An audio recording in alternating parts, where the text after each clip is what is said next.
Hi, everybody. Welcome to More Than Money. I'm Mark Manella, Stephen Balance. and if you have a few minutes, we'd like to talk to you about everything financial From a biblical perspective. exactly. And we're going to follow up today with our conversation from Tuesday earlier this week, where we talked about how to BRI. Yeah. Which was some people say, what do you mean BRI? Well, how to invest with biblical integrity. BRI stands for Biblical Responsible Investing. So how do you do that? We talked about there's really starts with answering the question, who's going to manage your portfolio, you or somebody else? Yeah. And both are valid, and we want to talk about both. Today we're going to talk about if you decide you want to manage it for yourself.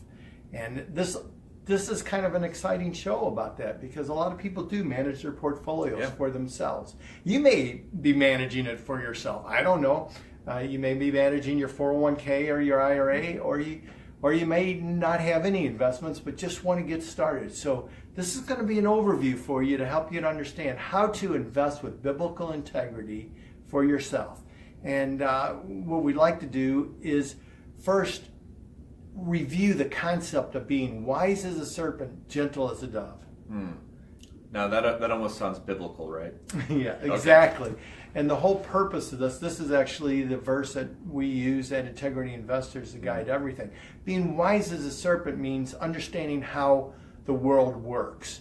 Wise as a serpent, when it comes to investment, means understanding stock markets, understanding the different products, stocks, bonds, mutual funds, ETFs, options, all that kind of derivatives, understanding everything you need to understand, and having the knowledge and wisdom to be able to utilize those things. Being gentle as a dove means applying that worldly knowledge in a way that honors God, glorifies God, and doesn't harm others. Yeah, and that's actually one of my favorite things about BRI and the wise as a serpent. You don't have to give up your integrity, and you don't have to give up your brain to honor God and to do well. No, God created our brain for a reason. Yeah. Intelligence is something He has given us in various degrees. Some of you have more than some of us, but He does. He did give us a brain on purpose, and He wants us to use it to His glory and to the benefit of yourselves and others. So understanding to be wise as a serpent. And I believe that any intelligent investor really, at a minimum, has in place three things. And the first is they understand their primary goal in investing. Yeah. And you might say, well, that's silly. That's just to make more money, right? Well, sometimes. Yeah, sometimes it is. But why are you investing? Are you investing because you need it tomorrow to buy a car, or because you need it 20 years from now to retire on? Understanding your goals that you wish to achieve through investing is very important, because it'll help you to decide what risk mitigation to apply, what type of things to utilize, what kind of investments to utilize, and that's very important. The second is what type of investment products, as we just talked about, are best suited for that goal. For example, something that could lose 80% or 100% tomorrow, or has a history of being that volatile, might not be the proper place to put money for a short-term goal, like within a year or two. Because during that year, you might start off with your $10,000 and end up with $2,000. Yeah. Maybe over the long run, that type of investment does real well, but if you don't have some sort of risk management to capture that downside, then you probably wouldn't want to be in that type of product. So understanding your primary goals that you wish to achieve through investing, and then understanding the products and service that would meet those type of goals, and finally, the understanding the different risks and limitation associated with the different investments. And so you have your goals, then what kind of products can help you to get there, and then the risk associated with those. It's very important to understand those three things. I do believe that any successful investor will have thought through this at least somewhat. And they'll also have what I call a buy-sell discipline. Okay, explain. Okay, a buy-sell discipline is a system that you put together based on the knowledge, information, research analysis that you do. And it helps you to understand when to buy and when to sell. Some Okay. people say, well, I thought you just put money in and you let it as long as possible until you reach your goal or whatever. Well, some people actually do that. But 2008, 2001, 1998, there's all these different times where the market has dropped dramatically that it may not have been smart to just keep your money in. So knowing when to buy something and when to sell it. For example, I've seen some stocks that rose dramatically and stayed that way for forever. Just really have never gone any place since it. Well, if you're invested in something that's going nowhere, that's not an investment, that's storage. You know, you might as well put it in a can. So how do you know? Having a buy-sell discipline says, okay, I've figured out a way to pick stocks. Let's just use stocks as an example.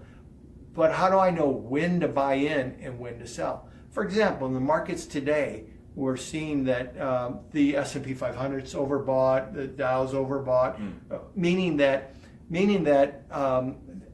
from their 10-week norm, they're way out of sync. The price is so much higher. So when that happens, historically, it means there'll be a pullback, but not necessarily. So don't take this as this. I'm not giving any advice to get in and out of the market right now. I'm just saying that by judging the disposition of the market and looking at how this stock or this company does historically under these conditions and looking at the fundamentals of the stock, you might say, well, now is not the best time to buy this stock. It might be better to wait for it to either pull back or get its financials under control. That's half the battle. The other half is to know when to get rid of it. If it runs up, if it doubles, triples, quadruples, should you sell it or should you just, wow, this is never going to end attitude? Well, again, do all your research again and come up with that system that helps you determine that kind of stuff. And I think that's really important. See, and in fact, I've never known anybody who invested well that didn't have a buy-sell discipline. Yeah, and I'm sure there's some people out there that think that they're not influenced by magazines or relatives, some decisions, that kind of thing. But everyone has some type of influence as far as how they manage things, right? Exactly. Yeah. Even the most flippant investor will have some sort of system in place. It might be because my Uncle Tom buys. I buy when he buys and I sell when he sells because he knows what he's doing. Well, that's a system. You're following somebody. But, usually people have more than that. Usually they have some sort of criteria they set, as we were talking about. And I believe it's essential to be a successful investor because eventually the markets are going to eat you alive otherwise. When it comes down to it, you really need to be careful. In fact, there's several things I'd like to share with you. One is that, God has given you a brain. If you're going to manage your portfolio for yourself, you need to use it. You need to be awake, aware, conscious, and realize that there's a lot of people out there trying to transfer your money to them. So you need to be smart about how you invest. Use the intelligent God has given you to understand the times, and realize that this is more of a warning than an insight into investing. If we believe in the Bible, we know that only God can predict the future. So if you're doing research or buying research or following people and they believe they can predict the future, watch out. That's arrogance, that's pride, and it just isn't so. And we've seen that over and over again where top money managers who started doing well all along the way started getting arrogant and believing they could actually predict the future. Instead of mitigating risk of the present, they started trying to predict the future, and as such, they were caught with their pants down and lost a lot of money for people. Yeah.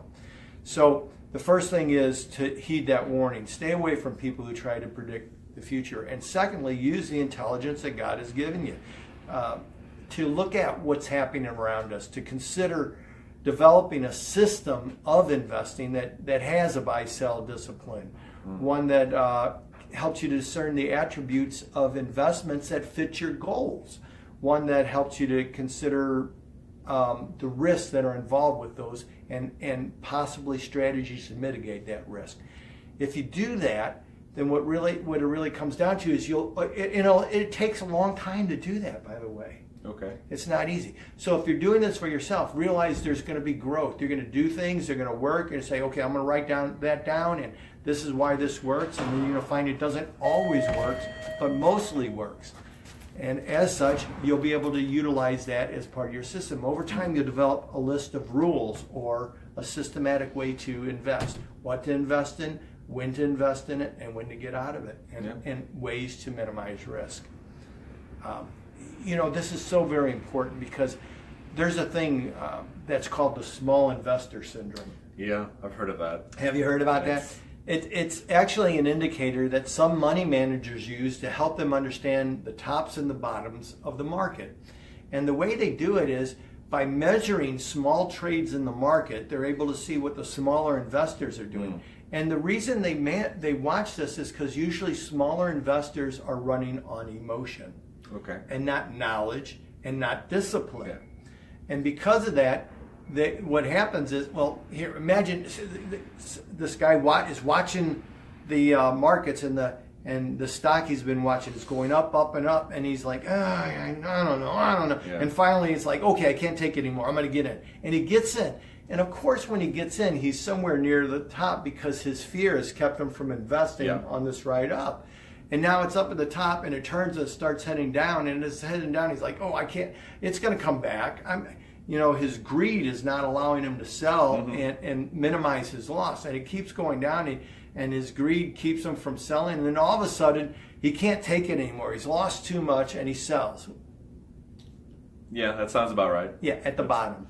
And these money managers, they'll use this as an indicator because people who run on emotions, guided by fear and greed, will usually make bad decisions most of the time.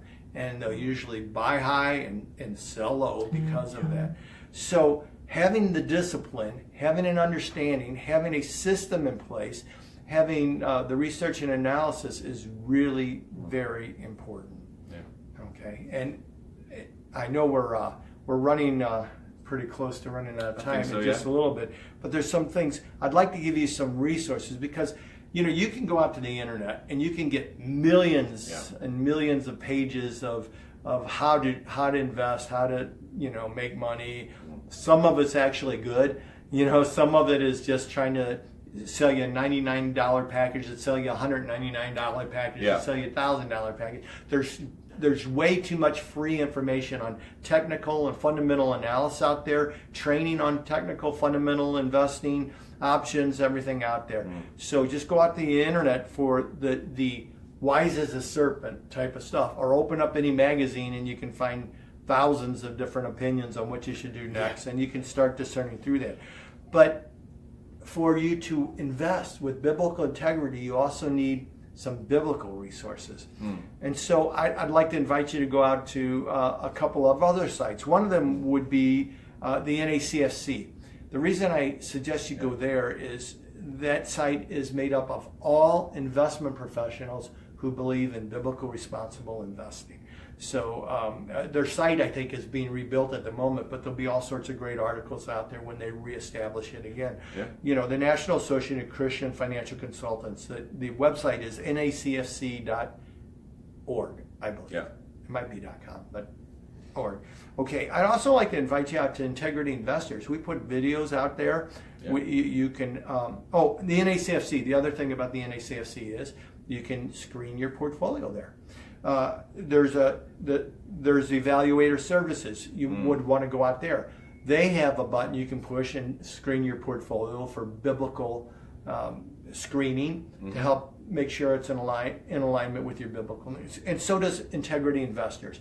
Yeah. There's a little button you can click, and it's a free screening for you to be able to find out whatever's in your portfolio is in alignment with biblical principles or not, and it'll give you a full report. So all these will help. Also on Integrity Investors, you can sign up for the Christian Investor Newsletter, which gives market commentary, which gives insights into different investments and their disposition, or how they're doing in disposition to the market's disposition, and biblical concepts as well.